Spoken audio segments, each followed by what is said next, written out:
जय हिंद एवरीवन, कैसे हो? बढ़िया भाई। सभी से बढ़िया, बेहतर और अच्छे हो गए।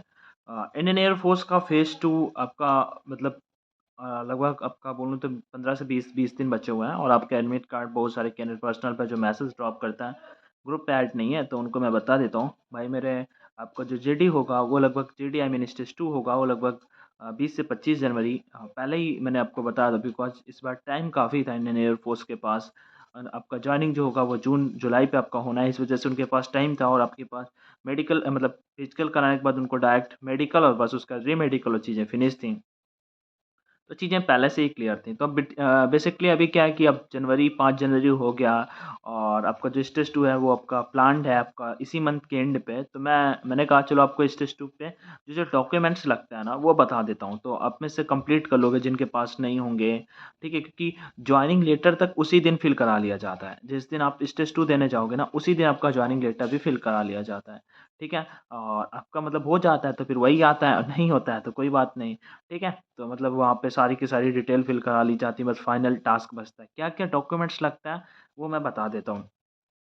आप में से अगर किसी का जीडी का लेके डाउट आ रहा है, भैया अभी तक कुछ भी तैयार नहीं किया है, तो यार मेरे यूट्यूब पे प्लेलिस्ट है, ठीक है? ऑनलाइन एजुकेशन के यूट्यूब चैनल पे प्लेलिस्ट है, आप उस प्लेलिस्ट पे लगभग 70 टू 80 वैसे बहुत सारे टॉपिक हैं, बट 70 टू 80 टॉपिक होंगे प्रीवियस। आप उन टॉपिक्स को अच्छे से कर लीजिए और उनकी प्रैक्टिस कर लीजिए। उनको मतलब लिख-लिख के प्रैक्टिस कर लीजिए। तो आपका हो जाएगा, ठीक है?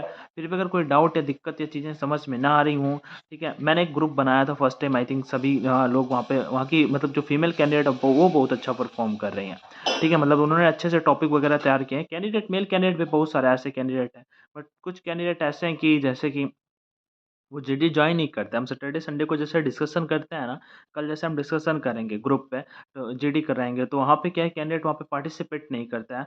मतलब अगर 100 कैंडिडेट का ग्रुप है तो पता लगा 30 ही कैंडिडेट आ रहे हैं, ठीक है? तो वो अभी जब जीडी का एडमिट कार्ड आ जाएगा तब वो पार्टिसिपेट करेंगे। चलिए, तो मैं आपको यहाँ पे डॉक्यूमेंट से रिलेटेड वीडियो है, आप डेफ़िनेटली वीडियो देखिए। कोई डाउट आए तो आप डेफ़िनेटली कमेंट सेक्शन का यूज़ कीजिएगा। थैंक यू, जय हिंद एंड आगे बढ़ते हैं, चीज़ें डिस्कस करते हैं। बाय-बाय, ध्यान रखिए भाई सभी के सभी। चलो अभी हम डिस्कस कर लेते हैं क्या-क्या डॉक्यूमेंट्स आप सभी को वहाँ पे चाहिए, ठीक है? फर्स्ट नंबर मॉर्निंग पे आप सभी को लगभग 5 से साढ़े 5 बजे से मान लो रिपोर्टिंग हो जाता है और 6 बजे तक वो सारे के सारे कैंडिडेट आपको रिपोर्ट कर लेते हैं, जिस डेट को आपका फिजिकल होगा। फर्स्ट पॉइंट, ठीक है? सेकंड पॉइंट, क्या-क्या अंदर लेके जाना होगा, वो डिस्कस करते हैं। सबसे पहले तो इम्पोर्टेंट आपका जो एडमिट कार्ड आएगा, वो लेके जाना होगा फेज़ 2 का, ठीक है? फेज़ 2 का जो आपका एडमिट कार्ड आएगा, आप लिखते रहना, आपके पास अगर रजिस्टर है ना, तो आप लिख लीजिए या फिर मैं लिख के आपको ग्रुप पे भेज दूँगा, ठीक है? जो ग्रुप्स हैं, आप टेंशन ना लेना, मैं हर जगह पे शेयर कर दूँगा, ठीक है? टेलीग्राम पे भी कर दूँगा। तो टेलीग्राम चैनल ऑनलाइन एजुकेशन के नाम से है, जो भी नहीं जुड़े हो डेफ़िनेटली जुड़ जाना। वहाँ पे आप सभी को अगर चाहोगे तो फ्री का जीडी पीडीएफ भी मिल जाएगा।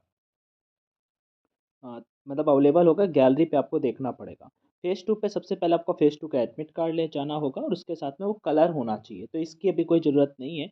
उसके बाद आपका फ़ेज़ फर्स्ट का एडमिट कार्ड लेके जाना होगा, वो आई थिंक आप सभी के पास रखा होगा। जो फ़ेज़ फर्स्ट आप देख के आए थे ना एयरफ़ोर्स का, कलर प्रिंट आउट आप सभी के पास आई होप सेफ रखा होगा, उसकी सख्त ज़रूरत पड़ती है, ठीक है? तो ये पॉइंट 1 हुआ। तो ये दोनों में आप सभी के पास क्या अभी होना चाहिए फिलहाल तो आपका फ़ेज़ फर्स्ट का एडमिट कार्ड होना चाहिए।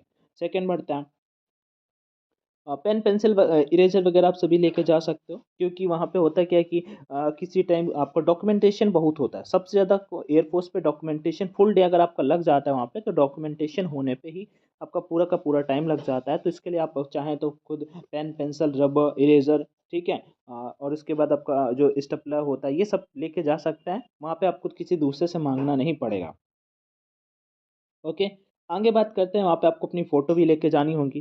तो लगभग आप जो मतलब आपका एडमिट कार्ड आता है उसमें 8 से 10 लिखी होती हैं। तो अभी ख़ैर इसकी करने की ज़रूरत नहीं है। आप इसका भी इसको मत तैयार करिए। मतलब ये जब आपका एडमिट कार्ड आ जाएगा तब आप करा लीजिएगा। तो पॉइंट 3 हो गया यहाँ पे फ़ोटो। फ़ोटो वाला भी परेशान मत होना कि भैया आज ही फ़ोटो करा लें क्या?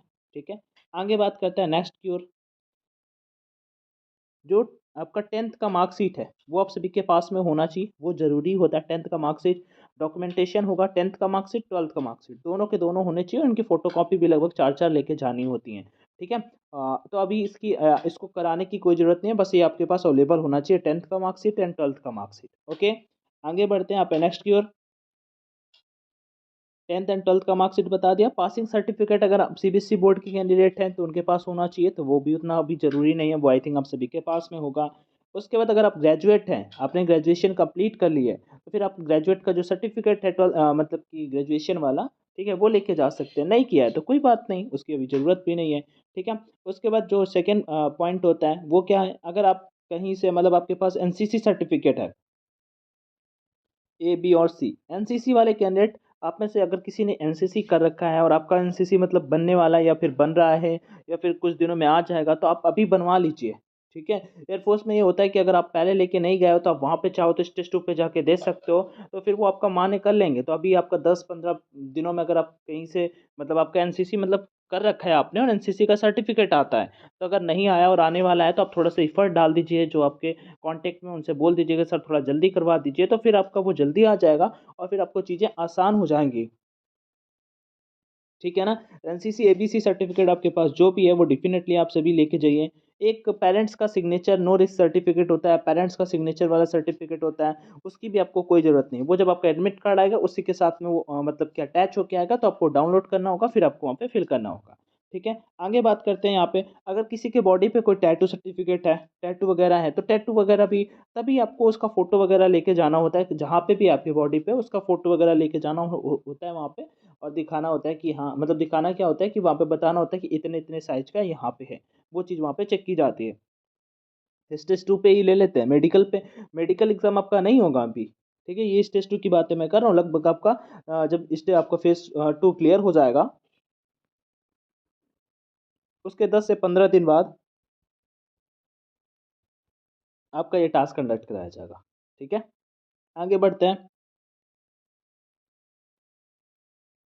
हाँ, अगर आप 18 साल से ऊपर हुए तो फिर कॉन्सेंट फॉर्म लेके जाना होता है, तो वो आपका ज़रूरी नहीं है। आपका आधार कार्ड मैंडेटरी है, आधार कार्ड मैंडेटरी है, आधार कार्ड मतलब ज़रूरी है, उसकी 3 से 4 फोटोकॉपी भी आप लेके वहाँ पे जा सकते हैं, ठीक है।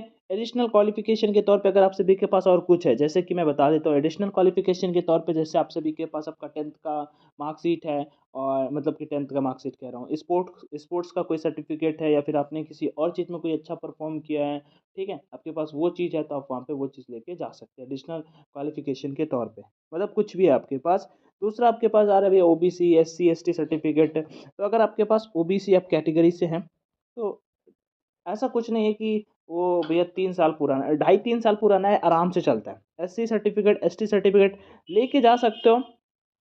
बाकी इनका मैंने आज तक कभी रोल देखा नहीं, बेसिकली मैं यूआर कैटेगरी से बिलोंग करता हूँ, तो मैंने नोटिस किया, मेरे साथ में काफ़ी कैंडिडेट यहाँ पे रहे, ऐसे नहीं कि ओबीसी एससी एसटी कैटेगरी के कैंडिडेट नहीं रहे, ईडब्ल्यूएस कैटेगरी के कैंडिडेट नहीं रहे, वहाँ पे रहे हैं कैंडिडेट आराम से। तो आपको परेशान नहीं होना, आपके पास जो भी सर्टिफिकेट आप बनवा लीजिएगा, अगर आपके पास ओबीसी एससी एसटी सर्टिफिकेट नहीं है, बट इनका रोल मैंने देखा नहीं है। बट आप सभी अगर साथ में लेते जाना, वहाँ पे मेंशन कर रखा है एससी एसटी सर्टिफिकेट लेते जाना, इसका कोई वैसे रोल होता नहीं है डिफेंस में, ठीक है, क्योंकि रिजर्वेशन वहाँ पे ऐसा रिजर्वेशन जैसा कोई रोल है नहीं, बट फिर भी आप ये चीज़ करवा लीजिए, ओके। सर्टिफिकेट वगैरह बस यही चीज़ें चाहिए होती है, और कुछ खास तो चाहिए नहीं होता है, ठीक है। फिर भी अगर आपका कोई डाउट आ रहा है तो आप मुझसे कमेंट सेक्शन में पूछ लेना, अभी के हिसाब से बेसिकली आपको कुछ कराने की ज़रूरत नहीं है। बस जो जो चाहिए होता है वो मैंने आपको बता दिया है। हाँ, एक चीज़ मैंने मिस कर दी, आपका 12th का एडमिट कार्ड भी चाहिए होता है, 12th का एडमिट कार्ड, ठीक है। अब बोलोगे भैया ये कहाँ से लाएं, ठीक है, 12th का वो भी एडमिट कार्ड, रिजल्ट तो भले निकाल सकते हैं, एडमिट कार्ड कहाँ से लाएंगे, तो इसके लिए कुछ खास नहीं करना है। आपको बस एक ही चीज़ करना है कि अगर ये एडमिट कार्ड नहीं है तो आपको वहाँ पे कुछ नहीं किया जाएगा, आपको अंदर कर लिया जाएगा, ठीक है। वहाँ पे इसके बारे में कोई पूछता तक नहीं है, बट एडमिट कार्ड में लिखा होगा, तो मैंने कहा चलो ये भी बता देते हैं, ठीक है। एनी होप आप सभी का एनीवे आप सभी का कोई डाउट या क्वेरी आए तो आप कमेंट सेक्शन पे आस्क कर लीजिएगा। बाकी स्वस्थ रहिए, मस्त रहिए, खुद का ध्यान रखिए। जय Hind and all the best.